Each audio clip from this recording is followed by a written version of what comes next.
ಪರವಾಗಿ ಇವತ್ತು ನಾವು ಇಲ್ಲಿ ಒಂದು ಪತ್ರಿಕಾಗೋಷ್ಠಿ ಮಾಡಿಸಿದ್ದೀವಿ. ಇದಕ್ಕೆ ಕಾರಣ ಮೊನ್ನೆ CET ಪರೀಕ್ಷೆ ಬರೆಯುವಾಗ ಬೀದರ್ ಮತ್ತು ಶಿವಮೊಗ್ಗದಲ್ಲಿ ಏನು ನಡೀತು ಅಂತ ತಮ್ಮ ಪತ್ರಿಕೆಗಳ ಮೂಲಕ, ತಮ್ಮ ತಮ್ಮ ಎಲೆಕ್ಟ್ರಾನಿಕ್ ಮೀಡಿಯಾ ಮೂಲಕ ರಾಜ್ಯ ಎಲ್ಲ ನೋಡಿದೆ. ಈ ಒಂದು ನಮ್ಮ ಬ್ರಾಹ್ಮಣ ಸಮುದಾಯದಲ್ಲಿ ಏನು ನಾವು ಷೋಡಶೋಪಚಾರ ಮಾಡ್ತೀವಿ, ಅದರಲ್ಲಿ ಮುಖ್ಯವಾಗಿ ಯಜ್ಞೋಪವೀತ ಅನ್ನೋ ಒಂದು, ಆ ಯಜ್ಞೋಪವೀತ ಅಂದರೆ ಜನಿವಾರವನ್ನು ಅಪಮಾನಗೊಳಿಸಿ ಅದನ್ನು ತೆಗೆಸಿ ಕಟ್ ಮಾಡಿ ಡಸ್ಟ್ಬಿನ್ಗೆ ಹಾಕಿರೋದು ತುಂಬ ಖಂಡನೀಯ, ದುರಾದೃಷ್ಟವಾದ ವಿಷಯ. ಈ ಬಗ್ಗೆ ಖಂಡನಿಸಕ್ಕೆ ನಾವು ಇವತ್ತು ಈ ಪತ್ರಿಕಾಗೋಷ್ಠಿ ಕರೆದಿದ್ದೀವಿ. ಅದೇ ರೀತಿ ಏನು ಇವತ್ತು ಜನಗಣತಿ ರಾಜ್ಯ ಸರ್ಕಾರ ಜನಗಣತಿ ಮಾಡಿದೆಯೋ ಅದು ಅವೈಜ್ಞಾನಿಕವಾಗಿದೆ, ಸರಿಯಾಗಿ ಮಾಡಿಲ್ಲ, ಇದನ್ನು ಮತ್ತೆ ಸರಿಯಾಗಿ ಮಾಡಬೇಕು ಅಂತ ನಮ್ಮ ಸಮುದಾಯದ ಪರವಾಗಿ, ನಮ್ಮ ಜಿಲ್ಲೆಯ ಪರವಾಗಿ ಇವತ್ತು ನಾವು ಒತ್ತಾಯಿಸೋಕ್ಕೆ ಈ ಒಂದು ಪತ್ರಿಕಾಗೋಷ್ಠಿ ಕರೆದಿದ್ದೀವಿ. ಏನು ನಮ್ಮ ಜನಸಂಖ್ಯೆ ಇವತ್ತು ನಮ್ಮ ರಾಜ್ಯದಲ್ಲಿ ನಮ್ಮ ಆಂತರಿಕ ಜನಗಣತಿ ಪ್ರಕಾರ ಸುಮಾರು 43ರಿಂದ 45 ಲಕ್ಷ ಜನಸಂಖ್ಯೆ ಇದೆ. ಆದರೆ ಇವತ್ತು ಸರ್ಕಾರ ಏನು ಹೊರಟಿದೆಯೋ ಅದರಲ್ಲಿ ಬರೀ 2.98% ಇದೆ ಅಂತ ಇವತ್ತು ನಾವು ಪತ್ರಿಕೆಗಳ ಮೂಲಕ ತಿಳ್ಕೊಂಡಿದ್ದೀವಿ. ಇದು ನಿಜವಾಗಲೂ ಖಂಡನೀಯ. ನಾವು ಸರ್ಕಾರಕ್ಕೆ ಮತ್ತು ಮುಖ್ಯಮಂತ್ರಿಗಳಿಗೆ ಮತ್ತು ಎಲ್ಲ ಸಚಿವರಿಗೂ, ಸಂಬಂಧಪಟ್ಟ ಸಚಿವರಿಗೆ ಒತ್ತಾಯ ಮಾಡೋದಿಷ್ಟೇ, ಜನಗಣತಿಯನ್ನು ಮತ್ತೆ ಮರುಶೀಲನೆ ಮಾಡಿ ಮತ್ತೆ ಜನಗಣತಿ ಮಾಡಬೇಕು. ಅದೇ ಈ CETಯಲ್ಲಿ ಏನು ಆ ವಿದ್ಯಾರ್ಥಿಗೆ ಅನ್ಯಾಯ ಆಗಿದೆಯೋ ಆ ಅನ್ಯಾಯನ ಸರಿಪಡಿಸಬೇಕು. ಆ CET ಎಕ್ಸಾಮ್ ಬರೆಯೋಕ್ಕೆ ಆಗಿಲ್ಲ ಅಂತ ಗೊತ್ತಾಯಿತು, ಆ ವಿದ್ಯಾರ್ಥಿ CET ಎಕ್ಸಾಮ್ ಬರೀಬೇಕು. ಈ ರೀತಿ ಮತ್ತೆ ಮುಂದುವರೆದರೆ ನಾವು ಉಗ್ರ ಹೋರಾಟ ಮಾಡೋಕ್ಕೆ ಕೂಡ ನಾವು ತಯಾರಾಗಿದ್ದೀವಿ ಅಂತ ತಮ್ಮ ಮೂಲಕ ಇಡೀ ಸರ್ಕಾರಕ್ಕೆ ನಾವು ಎಚ್ಚರಿಕೆ ಕೊಡೋಕ್ಕೆ ಈ ಒಂದು ಪತ್ರಿಕಾಗೋಷ್ಠಿಯನ್ನು ಕರೆದಿದ್ದೀವಿ. ಹೆಚ್ಚಿನ ವಿಚಾರಗಳನ್ನ ನಮಃ. ಎಲ್ಲರಿಗೂ ನಮಸ್ಕಾರ. ಇಲ್ಲಿ ನೆಲೆದಿರುವ ಎಲ್ಲ ನಮ್ಮ ಜಿಲ್ಲಾ ಮುಖಂಡರಿಗೂ ನಮಸ್ಕರಿಸುತ್ತಾ, ಈಗಾಗಲೇ ನಮ್ಮ ಜಿಲ್ಲಾಧ್ಯಕ್ಷರಾದ ನಾಗಭೂಷಣರಾವ್ ಅವರು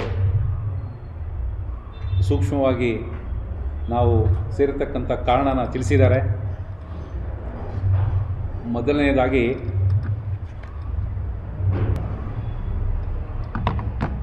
ಸುಚಿವೃತ್ ಅಂತ ಹುಡುಗ, ಅವನು ತುಂಬ ಕನಸುಗಳನ್ನ ಕಟ್ಕೊಂಡು CET ಎಕ್ಸಾಮ್ಗೆ ಪ್ರಿಪೇರ್ ಆಗಿದ್ದ. ಅವರ ತಂದೆ ತಾಯಿಗಳು ಪಾಪ ಮಧ್ಯಮ ವರ್ಗದ ಜನಾಂಗ, ಮಗನ ಬಗ್ಗೆ ತುಂಬ ಕನಸು ಕಟ್ಕೊಂಡು ಏನೋ ಒಂದು ಒಳ್ಳೆ ವಿದ್ಯಾಭ್ಯಾಸ ಮಾಡಿ ಅವನು CET ಒಳ್ಳೆ ರ್ಯಾಂಕಿಂಗ್ ಪಡೆದು ಮುಂದಿನ ವಿದ್ಯಾಭ್ಯಾಸಕ್ಕೆ ಅಂತ ಪರೀಕ್ಷಾ ಕೇಂದ್ರಕ್ಕೆ ಬಂದಾಗ ಸಿಬ್ಬಂದಿ ಅವನ ಹತ್ರ ನಡೆದುಕೊಳ್ಳುತ್ತ ರೀತಿ ಎಲ್ರಿಗೂ ಗೊತ್ತಿರೋ ವಿಷಯನೇ. ನೀವಾಗಲೇ ಯೂಟ್ಯೂಬ್ಗಳಲ್ಲಿ ಚಾನಲಲ್ಲಿ ನೋಡಿದ್ದೀರಾ. ಅದರ ಬಗ್ಗೆ ನಿನ್ನೆ ಮಧ್ಯಾಹ್ನ ನಮ್ಮ ಅಖಿಲ ಕರ್ನಾಟಕ ಬ್ರಾಹ್ಮಣ ಮಹಾಸಭಾದ ಅಧ್ಯಕ್ಷರಾದ ಶ್ರೀ S. ರಘುನಾಥ್ ಅವರು ಪತ್ರಿಕಾಗೋಷ್ಠಿನ ಕರೆದು ಅದರ ಬಗ್ಗೆ ಈಗಾಗಲೇ ಹೇಳಿಕೆ ಕೊಟ್ಟಿದ್ದಾರೆ, ಎಲ್ಲ ಮಾಧ್ಯಮಗಳಲ್ಲೂ ಬಂದಿದೆ. ಅದಾದ ನಂತರ ನಮ್ಮ ಈಶ್ವರ್ ಖಂಡ್ರೆ ಅವರಾಗ್ಬೋದು ಮತ್ತು ಕೆಲವು ಅಧಿಕಾರಿಗಳು ಇದರ ಬಗ್ಗೆ ಸೂಕ್ತ ಕ್ರಮ ತಗೊಳ್ತೀವಿ ಅನ್ನತಕ್ಕಂಥ ಆಶ್ವಾಸನೆ ಮಧ್ಯಾಹ್ನ ಕೊಟ್ಟಿದ್ದಾರೆ. ಆದರೂ ಯಾವುದೇ ಆಶ್ವಾಸನೆ ಬರೀ ಆಶ್ವಾಸನೆಗೆ ಉಳಿದಿದೆ, ಏನೂ ಆಗಿಲ್ಲ ಇದುವರೆಗೂ. ನಮ್ಮ ಆಗ್ರಹ ಏನಂದರೆ, ಮೊನ್ನೆ ಆಗಿರತಕ್ಕಂಥ ಘಟನೆ ಇದು ಖಂಡನೀಯ. ಜನಿವಾರ ಅನ್ನತಕ್ಕಂಥದ್ದು ಈಗಾಗಲೇ ನಮ್ಮ ಅಧ್ಯಕ್ಷ ಹೇಳಿದ್ದಾರೆ, ನಮ್ಮ ಸಮುದಾಯದಲ್ಲಿ ಅತಿ ಪವಿತ್ರವಾದ ಒಂದು, ನಾವು ಗಾಯತ್ರಿ ಜಪ ಹೇಳಿಕೊಂಡು ಜನಿವಾರನ ಹಾಕ್ಕೊಂಡು ನಮ್ಮದೇ ಆದ ರೀತಿಗಳಲ್ಲಿ ನಾವು ಅದನ್ನು ಪೂಜಿಸ್ತೀವಿ.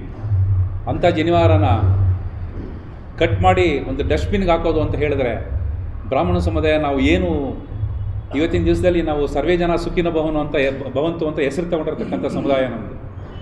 ನಾವು ಒಬ್ಬರ ತಂಟೆಗೂ ಹೋಗ್ತಕ್ಕಂಥ ಸಮುದಾಯ ಅಲ್ಲ ನಮ್ಮದು. ನಮ್ಮದೇ ಆದ ರೀತಿಗಳಲ್ಲಿ ಪೂಜೆ ಪುನಸ್ಕಾರ, ಪೂಜೆಗಳು, ಪುರೋಹಿತ ವರ್ಗ ಆಗ್ಬೋದು, ಬೇರೆ ವರ್ಗ ಎಲ್ಲನೂ ನಾವು ನಮ್ಮ ಜೀವನ ನಡೆಸ್ಕೊಂಡು ಹೋಗ್ತಾ ಇದ್ದೀವಿ, ಯಾರಿಗೂ ತೊಂದರೆ ಕೊಡೋದಿಲ್ಲ. ನಮ್ಮಿಂದ ಸಮಾಜಕ್ಕೆ ಒಳ್ಳೆಯದು ಅಂತ ನಾವು ಬಯಸ್ತೇವೆ ವಿನಃ ನಾವು ಯಾರಿಗೂ ಕೆಟ್ಟದ್ದು ಬಯಸ್ತಕ್ಕಂಥ ಸಮುದಾಯ ಅಲ್ಲ ನಮ್ಮದು. ಇಂಥ ಒಂದು ಸಮುದಾಯಕ್ಕೆ ಸರ್ಕಾರದಲ್ಲಿ ಎಲ್ಲೋ ಒಂದು ರೀತಿ ನಮ್ಮ ಬಗ್ಗೆ ಒಂದು ಅಸಮಾಧಾನ ಮತ್ತು ನಮಗೆ ಅವಮಾನ ನಡೆಸಕ್ಕಂಥ ರೀತಿ ಆಗಿದೆ ಅನ್ನತಕ್ಕಂಥ ಹೇಳೋದಕ್ಕೆ ಇಷ್ಟಪಡ್ತೀವಿ ಈ ಒಂದು ಪತ್ರಿಕಾಗೋಷ್ಠಿ ಮುಖಾಂತರ. ಜೊತೆಗೆ ನಮ್ಮ ಆಗ್ರಹ ಇಷ್ಟೇ, ಆ ಒಂದು ವಿದ್ಯಾರ್ಥಿಗೆ ಮರುಪರೀಕ್ಷೆಗೆ ಅವಕಾಶ ಮಾಡಬೇಕು, ಕೊಟ್ಟು ಅವನಿಗೆ ಉನ್ನತ ಸ್ಥಾನದಲ್ಲಿ ಮುಂದಿನ ದಿನಗಳಲ್ಲಿ ಅವನಿಗೆ ಎಲ್ಲ ರೀತಿಯಲ್ಲಿ ಸಹಕಾರ ಆಗಬೇಕು ಅನ್ನತಕ್ಕಂಥ ಒಂದು ಆಗ್ರಹನ ವ್ಯಕ್ತಪಡಿಸ್ತೀವಿ. ಜೊತೆಗೆ ಇನ್ನು ಮುಂದೆ ಯಾವುದೇ ದಿನಗಳಲ್ಲಿ ಈ ಥರ ಒಂದು ಘಟನೆ ಮತ್ತೆ ಆಗಬಾರ್ದು, ಅದಕ್ಕೆ ಒಂದು ಸಮಿತಿನ ರಚನೆ ಮಾಡಿ ಮುಂದಿನ ದಿನಗಳಲ್ಲಿ ಯಾವುದೇ ಒಂದು ವಿದ್ಯಾರ್ಥಿ ಪರೀಕ್ಷೆಗೆ ಒಳಪಡಬೇಕು ಅಂತ ಹೇಳಿದ್ರೆ ಅವನು ಒಳಗಡೆಗೆ ಏನು ತಗೊಂಡು ಹೋಗಬಾರ್ದು, ಏನು ತಗೊಂಡು ಹೋಗಬೇಕು ಅನ್ನತಕ್ಕಂಥದ್ದು ಸಮಿತಿಯ ಒಂದು ತಜ್ಞರ ಮುಖಾಂತರ ಒಂದು ಲಿಸ್ಟ್ ಮಾಡಿ ಅಂಥವನ್ನ ಮಾತ್ರ ಒಳಗಡೆ ಬಿಡದೇ ಇದ್ದರೆ ಸರಿ ಹೋಗುತ್ತೆ. ಬಳ್ಳಿಯಲ್ಲಿ ಯಾರನ್ನ ಕಾಪಿ ಹೊಡೆಯೋಕ್ಕಾಗಲ್ಲ, ತಾಳಿಲಿ ಕಾಪಿ ಹೊಡೆಯೋಕ್ಕಾಗಲ್ಲ, ಕಾಲುಂಗುರದಲ್ಲಿ ಕಾಪಿ ಹೊಡೆಯೋಕ್ಕಾಗಲ್ಲ, ಇನ್ನು ಜನಿವಾರದಲ್ಲಿ ಹೆಂಗೆ ಕಾಪಿ ಹೊಡೆಯೋಕ್ಕಾಗತ್ತೆ ಮಕ್ಕಳು ಪರೀಕ್ಷೆಗೆ ಹೋದಾಗ. ಇದು ಅವೈಜ್ಞಾನಿಕವಾಗಿದೆ ಇವು ಮಾತುಗಳು. ಅವ್ರು ಮಾಡಿರ್ತಕ್ಕಂಥದ್ದು ಖಂಡನೀಯ. ಇದನ್ನು ಮುಂದಿನ ದಿನಗಳಲ್ಲಿ ಸರಿಪಡಿಸ್ತಾರೆ ಅನ್ನತಕ್ಕಂಥ ಒಂದು ವಿಶ್ವಾಸ ನಾವು ವ್ಯಕ್ತಪಡಿಸಿ, ಎರಡನೇ ವಿಷಯ ನಿಮಗಾಗಲೇ ತಿಳಿದಿದೆ, ಜಾತಿ ಗಣತಿಯ ವಿಷಯ. ಅಧ್ಯಕ್ಷರು ಹೇಳಿದಾಗೆ ನಮ್ಮ ಸಮೀಕ್ಷೆಯ ಪ್ರಕಾರ 43-45 ಲಕ್ಷ ಜನ ನಮ್ಮ ರಾಜ್ಯದಲ್ಲಿ ಇದ್ದೀವಿ, ನಮ್ಮ ಸಮುದಾಯದವರು, ಬ್ರಾಹ್ಮಣ ಸಮುದಾಯದವರು. ಬರೀ 17 ಲಕ್ಷದ ಚಿಲ್ಲರೆ 17,00,000 ಜನ ಮಾತ್ರ ಇದ್ದಾರೆ ಅಂತ ಮಾಧ್ಯಮಗಳ ಮುಖಾಂತರ ಗೊತ್ತಾಗಿದೆ. ಇದು ಜನಗಣತಿ ನಡೆಸಿದಾಗ ಉದಾಹರಣೆ ಹೇಳ್ಬಿಟ್ಟು ಬೇಗ ಮುಗಿಸ್ತೀವಿ. ಒಂದು ಅಪಾರ್ಟ್ಮೆಂಟ್ ಇದೆ, ಒಂದು 1000 ಅಪಾರ್ಟ್ಮೆಂಟ್ ಅಂದರೆ ಯಾವ ಅಧಿಕಾರಿನೂ 1000 ಅಪಾರ್ಟ್ಮೆಂಟ್ಗೆ ಹೋಗ್ಬಿಟ್ಟು ಜನಗಣತಿ ಮಾಡಿರ್ತಕ್ಕಂಥದ್ದಲ್ಲ. ಇದು ನಮ್ಮ ಒಂದೇ ಸಮುದಾಯಕ್ಕೆ ಸಂಬಂಧಪಟ್ಟಿದ್ದಲ್ಲ, ಎಲ್ಲ ಸಮುದಾಯರಿಗೂ ಮೋಸ ಆಗಿದೆ. ಇದರಲ್ಲಿ 1000 ಅಪಾರ್ಟ್ಮೆಂಟ್ಗೆ ಹೋಗಿ ಒಬ್ಬರು ಯಾವ ಜಾತಿಯ ಸಂಬಂಧಪಟ್ಟರನ್ನ ಸಮೀಕ್ಷೆ ಮಾಡಬೇಕು ಅಂದರೆ ತುಂಬ ಅದು ತಮಾಷೆ ವಿಷಯ ಅಲ್ಲ. ಅದರಲ್ಲಿ ಬರೀ 15-20% ಮಾತ್ರ ಸಮೀಕ್ಷೆ ಮಾಡಿದ್ದಾರೆ. ಈ ಎಲ್ಲ ಲೆಕ್ಕಗಳು ತಪ್ಪಾಗಿದೆ. ಇದು ನಮ್ಮ ಸಮುದಾಯ ಜೊತೆಗೆ ಬೇರೆ ಸಮುದಾಯಕ್ಕೂ ಇದು ತುಂಬ ಅನಾನುಕೂಲ ಆಗಿದೆ. ದಯವಿಟ್ಟು ನಾವು ಸರ್ಕಾರಕ್ಕೆ ಆಗ್ರಹ ಮಾಡೋದಿಷ್ಟೇ, ಹೊಸದಾಗಿ ಜನಗಣತಿ ಮಾಡಿ ಸರಿಯಾಗಿರತಕ್ಕಂಥ ಒಂದು ಜಾತಿ ಗಣತಿನ ಬಿಡುಗಡೆ ಮಾಡಲಿ ಅನ್ನತಕ್ಕಂಥದ್ದು ನಮ್ಮ ಅಖಿಲ ಕರ್ನಾಟಕ ಬ್ರಾಹ್ಮಣ ಮಹಾಸಭಾದಿಂದ ಒತ್ತಾಯ ಮಾಡೋದಕ್ಕೆ ಇಷ್ಟಪಡ್ತೀವಿ. ಅಕಸ್ಮಾತ್ ಸರ್ಕಾರ ನಮಗೇನು ಸ್ಪಂದನೆ ಮಾಡದೇ ಇದ್ದರೆ ನಮ್ಮ ಅಧ್ಯಕ್ಷರು ಈಗಾಗಲೇ ಘೋಷಣೆ ಮಾಡಿದ್ದಾರೆ, ಮುಂದಿನ ದಿನಗಳಲ್ಲಿ ನಾವು ರಸ್ತೆಗಿಳಿದು ಉಗ್ರ ಹೋರಾಟ ಮಾಡೋದಕ್ಕೂ ಇದಕ್ಕೆಲ್ಲ ತಯಾರಿದ್ದೀವಿ. ಎಲ್ಲರೂ ನಿನ್ನೆಯಿಂದಲೇ ನಿಮಗಾಗಲೇ ಸಾಕಷ್ಟು ವಿಷಯಗಳು ಗೊತ್ತಾಗಿರ್ಬೋದು. ನಮ್ಮ ಸಮುದಾಯ ಈಗಾಗಲೇ ಎಲ್ಲ ತಾಲೂಕು ಜಿಲ್ಲಾ ಮಟ್ಟದಲ್ಲೂ ಅವರವರ ಸಂಘಗಳ ಜೊತೆ ಸೇರಿಕೊಂಡು ಅವರವರೇ ಸಂಘಟನೆ ಮಾಡಿಕೊಂಡು ಈ ಒಂದು ಇದಕ್ಕೆ ಇಳಿದಿದ್ದಾರೆ ಈಗಾಗಲೇ. ಮುಂದಿನ ದಿನಗಳಲ್ಲಿ ಇನ್ನೂ ಉಗ್ರ ಹೋರಾಟ ನಡೆಸೋದ್ರಲ್ಲಿ ಯಾವುದೇ ಅನುಮಾನ ಇಲ್ಲ, ನಮಗೇನು ಸ್ಪಂದನೆ ಸಿಗದೇ ಇದ್ದರೆ. ಮೂರನೇ ವಿಷಯ, ಈಗ ಇಲ್ಲಿನ ನಮ್ಮ ಪತ್ರಿಕಾಗೋಷ್ಠಿಯ ನಂತರ ನಾವು ನಮ್ಮ ಜಿಲ್ಲಾಧಿಕಾರಿಗಳಿಗೆ ನಮ್ಮ ಅಖಿಲ ಕರ್ನಾಟಕ ಬ್ರಾಹ್ಮಣ ಮಹಾಸಭಾ ಹಾಗೂ ಜಿಲ್ಲಾ ಬ್ರಾಹ್ಮಣ ಮಹಾಸಭಾ ಹಾಗೂ ಎಲ್ಲ ತಾಲೂಕು ಬ್ರಾಹ್ಮಣ ಸಂಘಟನೆಗಳು, ಮಹಿಳಾ ಸಂಘಟನೆಗಳಾಗ್ಬೋದು, ನೌಕರ ಸಂಘ ಆಗ್ಬೋದು, ಗಾಯತ್ರಿ ಮಂಡಳಿಗಳಾಗ್ಬೋದು, ಎಲ್ಲ ಪರವಾಗಿ ನಾವು ಜಿಲ್ಲಾಧಿಕಾರಿಗಳು ಮನವಿಯನ್ನು ಇಲ್ಲಿಂದ ಹೊರಟು ಸಲ್ಲಿಸ್ತಾ ಇದ್ದೀವಿ. ಸರ್ಕಾರಕ್ಕೆ ಅವರ ಮುಖಾಂತರ ವಿನಂತಿ ಮಾಡ್ತಾ ಇದ್ದೀವಿ, ಇಂಥ ತಪ್ಪುಗಳು ಮುಂದಿನ ದಿನಗಳಲ್ಲಿ ನಡ್ಕೊಂಡು ಹೋಗಬಾರ್ದು, ಸರಿಪಡಿಸಬೇಕು ಅನ್ನತಕ್ಕಂಥ ಒಂದು ವಿಷಯನ ಸಲ್ಲಿಸ್ತಾ ಇದ್ದೀವಿ. ಇದರ ಜೊತೆಗೆ ನಮ್ಮ ಜಿಲ್ಲಾ ಉಸ್ತುವಾರಿ ಸಚಿವರಾದ ಸುಧಾಕರ್ ಸರ್ ಅವರಿಗೂ ಸಹ ಮನವಿಯನ್ನು ಸಲ್ಲಿಸೋದಕ್ಕೆಲ್ಲ ರೆಡಿ ಮಾಡ್ಕೊಂಡಿದ್ದೀವಿ. ಅವ್ರಿಗೂ ಸಹ ಇವತ್ತು ಮನವಿಯನ್ನು ಸಲ್ಲಿಸ್ತಾ ಇದ್ದೀವಿ. ಸೊ ಅವರು ಸಹ ತನಿಖೆಗೆಲ್ಲ ಆಗ್ರಹ ಮಾಡಿದ್ದಾರೆ. ತನಿಖೆ ಆಗಿ ಅಂಥ ಅಧಿಕಾರಿಗೆ ಅಮಾನತು ಆಗಬೇಕು. ಜೊತೆಗೆ ಇನ್ನು ಮುಂದಿನ ದಿನಗಳಲ್ಲಿ ಇಂಥ ಒಂದು ಘಟನೆ ನಡೀಬಾರದು ಅನ್ನತಕ್ಕಂಥ ಒಂದು ವಿಷಯನ ತಿಳಿಸ್ತಾ ಇವತ್ತು ನಮ್ಮ ಪತ್ರಿಕಾಗೋಷ್ಠಿ ನೀವೆಲ್ಲ ಆಗಮಿಸಿ ಸಹಕಾರ ಕೊಟ್ಟಿದ್ದೀವಿ. ಕನ್ಸರ್ನ್ಡ್ ಮಿನಿಸ್ಟರ್ಗಳಿಗೆಲ್ಲನೂ ಅವರ ಪತ್ರನ ಬರೆದಿದ್ದಾರೆ, ಇದು ಖಂಡನೀಯ ಅಂತ ಹೇಳ್ಬಿಟ್ಟು ಅಧ್ಯಕ್ಷರಿಗೆ ತಾನೇ ಫೋನ್ ಮಾಡಿದರು, ಕಳಿಸ್ತಾ ಇದ್ದಾರೆ ವಾಟ್ಸಪ್ಪಲ್ಲಿ ನಮಗೆ. ಅಭಿವೃದ್ಧಿ ಮಂಡಳಿ ಕಡೆಯಿಂದನೂ ಸಹ ಈಗಾಗಲೇ ಏನು ಆ್ಯಕ್ಷನ್ ತೊಗೋಬೇಕು ಅದೆಲ್ಲ ತಗೊಳ್ತಾ ಇದ್ದಾರೆ. ಕರ್ನಾಟಕ ಅಭಿವೃದ್ಧಿ ಮಂಡಳಿ ಯಡಿಯೂರಪ್ಪ ಸರ್ಕಾರ ಅದು 50 ಕೋಟಿ ಆಗಿರಲಿಲ್ಲ. 50 ಕೋಟಿ ಆಗಿದ್ದರೆ ಅಭಿವೃದ್ಧಿ ಮಂಡಳಿಲಿ ಈಗಾಗಲೇ ಸಾಕಷ್ಟು ಕಾರ್ಯಕ್ರಮಗಳನ್ನ ಹಮ್ಮಿಕೊಳ್ತಾ ಇದ್ದರು. ಈಗ ನಮ್ಮ ಅಭಿವೃದ್ಧಿ ಮಂಡಳಿ ಅಧ್ಯಕ್ಷರು ಮತ್ತು AKBMS ಅಧ್ಯಕ್ಷರು, ಬ್ರಾಹ್ಮಣ ಮಹಾಸಭಾ ಅಧ್ಯಕ್ಷರು ಇಬ್ಬರು ಜೊತೆಗೂಡಿ ಮುಂದಿನ ಹೋರಾಟದ ಬಗ್ಗೆ ಈಗಾಗಲೇ ಪ್ಲ್ಯಾನ್ ಮಾಡಿದ್ದಾರೆ. ಈಗಾಗಲೇ ಮೊನ್ನೆ ರಿಲೀಸ್ ಆಗಿರ್ತಕ್ಕಂಥ ಒಂದು ಅಮೌಂಟಲ್ಲಿ ಎಲ್ಲ ನಮ್ಮ ವಿದ್ಯಾರ್ಥಿಗಳಿಗೆ ಏನು ಸ್ಕಾಲರ್ಶಿಪ್ ಸಂದೀಪಿ ಅದೆಲ್ಲ ರಿಲೀಸ್ ಆಗಿದೆ ಈ ವರ್ಷದ್ದು. ಮುಂದಿನ ವರ್ಷದ ರಿಲೀಸ್ ಆಗಬೇಕಷ್ಟೇ. ಅದ್ರ ಬಗ್ಗೆ ರೂಪರೇಷೆಗಳು ರೂಪುಗೊಳ್ತಾ ಇದೆ. ಎಲ್ಲ ಮೊನ್ನೆಲ್ಲ ಒಂದು ಮೀಟಿಂಗ್ ಆಗಿದೆ. ಮುಂದಿನ ದಿನಗಳಲ್ಲಿ ಇಬ್ಬರು ಜೊತೆಗೂಡಿ ಖಂಡಿತವಾಗ್ಲೂ ಸರ್ಕಾರದ ಜೊತೆಗೂ ಹೋರಾಟ ಮಾಡ್ತಾರೆ. ಅದಲ್ಲ, ಈಗ ಆವಾಗಲೇ ಸ್ಟ್ರೈಕ್ ಆಯಿತು. ಅದಕ್ಕೆ ಈಗ ಮೆನ್ಷನ್ ಮಾಡಿದೆ, ಅದು ತಾಳಿಲಿ ಏನಿರುತ್ತೆ, ಕಾಲುಂಗರದಲ್ಲಿ ಏನಿರುತ್ತೆ, ಜನವಾರದಲ್ಲಿ ಏನಿರುತ್ತೆ ಅಂತ ನಿಮಗೆ ಹೇಳಿದೆ ನಾನು. ಆವಾಗಲೂ ಈ ಥರ ನಮ್ಮ ಸಮುದಾಯದಲ್ಲಿ ಪ್ರಶ್ನೆ ಮಾಡಿ ತುಂಬ ಗಲಾಟೆನೇ ಆಯಿತು. ಯಾಕೆಂದರೆ ನಮ್ಮ ಹಿಂದೂಗಳಲ್ಲಿ ತಾಳಿ, ಕಾಲುಂಗರ ಅನ್ನತಕ್ಕಂಥದ್ದು ಒಂದು ತುಂಬ ಅಪೂರ್ವವಾದ ಗೌರವ ಇರತಕ್ಕಂಥ ಒಂದು ನಮ್ಮ ಹಿಂದೂ ಸಮುದಾಯ. ಅಂಥದ್ದಕ್ಕೆ ಮಾಡಿದಾಗ ಇಲ್ಲಿ ಬರೀ ಬ್ರಾಹ್ಮಣತ್ವ ಬರಲ್ಲ, ಹಿಂದೂ ಅಂತ ಬರುತ್ತೆ. ಖಂಡಿತವಾಗ್ಲೂ ಅದ್ರ ಬಗ್ಗೆ ಮುಂದಿನ ದಿನಗಳಲ್ಲೂ ಏನಾದ್ರು ಕಂಟಿನ್ಯೂ ಆದರೆ ಉಗ್ರ ಹೋರಾಟ ಅಂತ ಖಂಡಿತ ಇರುತ್ತೆ ನಮ್ಮ ಕಡೆ. ಈಗ ಪರೀಕ್ಷಾ ಅಕ್ರಮ ತಡೆಯೋಸ್ಕರ ಇದನ್ನ ತೆಗೆದಿಡಬೇಕು ಅಂತ ಹೇಳಿದ್ದಾರೆ. ಕಾಲುಗಳನ್ನು ತೆಗೆದಿದ್ದಾರೆ, ಬಳೆ ತೆಗೆದಿದ್ದಾರೆ, ಅವು ಕೂಡ ಧಾರ್ಮಿಕ ಸಂಕೇತಗಳು. ಒಂದು ಗಂಟೆ ತೆಗೆದಿರೋದ್ರಲ್ಲಿ ತಪ್ಪೇನಿದೆ? ಅದು ಪವಿತ್ರವಾದದ್ದು. ಅದು ಜನಿವಾರ ಅಂದರೆ ಅದು ಪವಿತ್ರವಾಗಿರೋದು. ಅದು ಎಲ್ಲ ಇದು ಏನು ಹೇಳ್ತಾರಲ್ಲ, ಅದೊಂದು ಸಂಸ್ಕಾರ ಕೊಟ್ಟಿರೋದು. ಅದನ್ನು ತೆಗಿಲೇಬಾರ್ದು. ಆ್ಯಕ್ಚುಲಿ ಅದು ತೆಗೆದ್ರೆ ನಮ್ಮ ಹಿಂದೂ ಸಂಸ್ಕೃತಿಯಲ್ಲಿ ಇನ್ನೇನು ಉಳಿಯೋದಿಲ್ಲ. ಹುಡುಗರಿಗೆ ಅದು ಒಂದು ಸಂಸ್ಕಾರ ಕೊಡೋದು, ಪವಿತ್ರವಾಗಿರೋದು. ಅದು ತೆಗಿಲೇಬಾರ್ದು. ಅವ್ರು ನಾವು ಹೋದಾಗ ಮಾತ್ರ ಅದನ್ನು ನಿಷ್ಕ್ರಿಯ ಮಾಡೋದು. ಅದನ್ನು ಸರ್, ನಾವು ನಮ್ಮ ಸಮುದಾಯದಲ್ಲಿ ಯಾವುದೇ ಕಾರಣಕ್ಕೂ ಹೊಸ ಜನವಾರ ಹಾಕೊಳ್ಳುವಾಗ ಹಳೆ ಜನವಾರನ ತೆಗೆದುಬಿಟ್ಟು ಹಾಕೊಳ್ಳೋ ಪದ್ಧತಿ ನಮ್ಮಲ್ಲಿ ಇಲ್ಲವೇ ಇಲ್ಲ.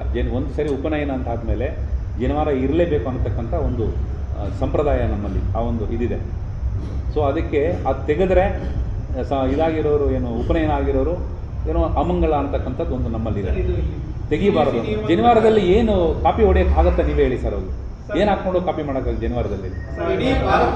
ನಿಯಮದ ಬಗ್ಗೆ ನಮ್ಗೆ ಗೌರವ ಇದೆ. ಯಾವುದೇ ಸಮಿತಿ ಅಂದರೆ ಡೈರೆಕ್ಟ್ ಯಾವುದೇ ಒಂದು ಆದೇಶ ಇಲ್ಲ, ಇದೆಲ್ಲ ತೆಗಿಬೇಕು ಅಂತ. ಇವನ್ನೆಲ್ಲ ತೆಗೀರಿ ಅಂತೇಳಿ ನಾವೇನು ಇಲ್ಲ, ನಮ್ಮ ಹತ್ರ ಕಾಪಿನೂ ಇದೆ. ಪರೀಕ್ಷಾ ಕೇಂದ್ರಕ್ಕೆ ಕಾಪಿ ಏನೇನಿರುತ್ತೆ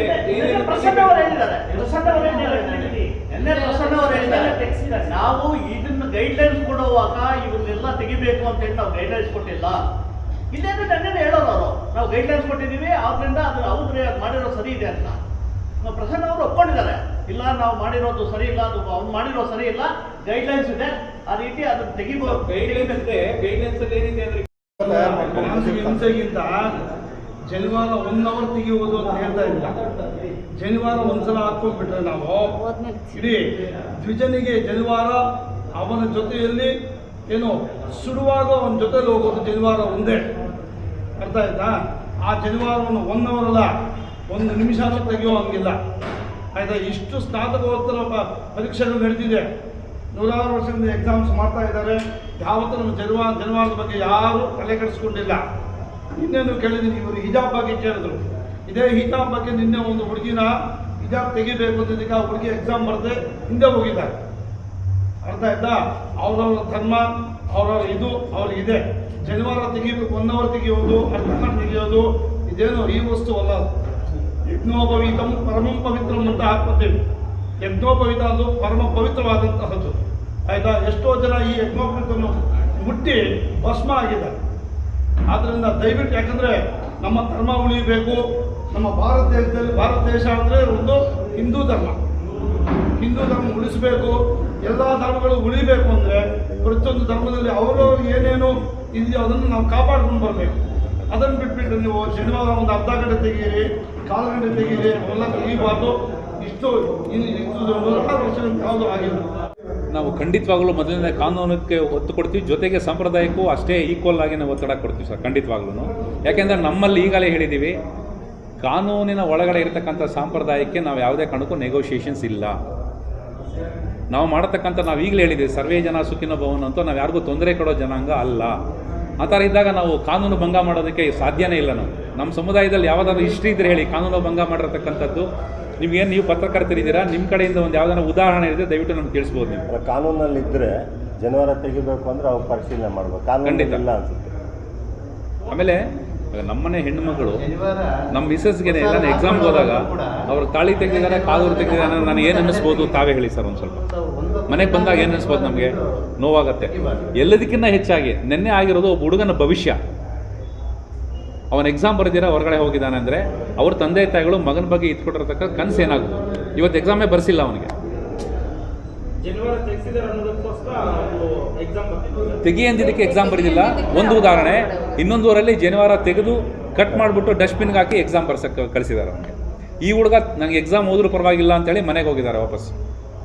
ಅಂದ್ರೆ ಅಲ್ಲಿ ಸೂಚನೆ ಖಂಡಿತ ಅಲ್ಲ. ನೋಡಿ, ಅವರು ಬೆಳೆಸತಕ್ಕಂಥ ರೀತಿ ಆ ಮಗುಗೆ ಆ ಥರ ಇರ್ಬೋದು. ಸಾಂಪ್ರದಾಯಿಕ ನೀನು ಕೊಡಬೇಕಪ್ಪ ಅಂತಕ್ಕಂಥ ಒಂದು ಉದಾಹರಣೆ ಇರ್ಬೋದು. ಖಂಡಿತ ಅದಕ್ಕೆ ನಾವು ಬೆಲೆ ಕೊಡಲೇಬೇಕಾಗತ್ತಲ್ಲ ಪಾಪ.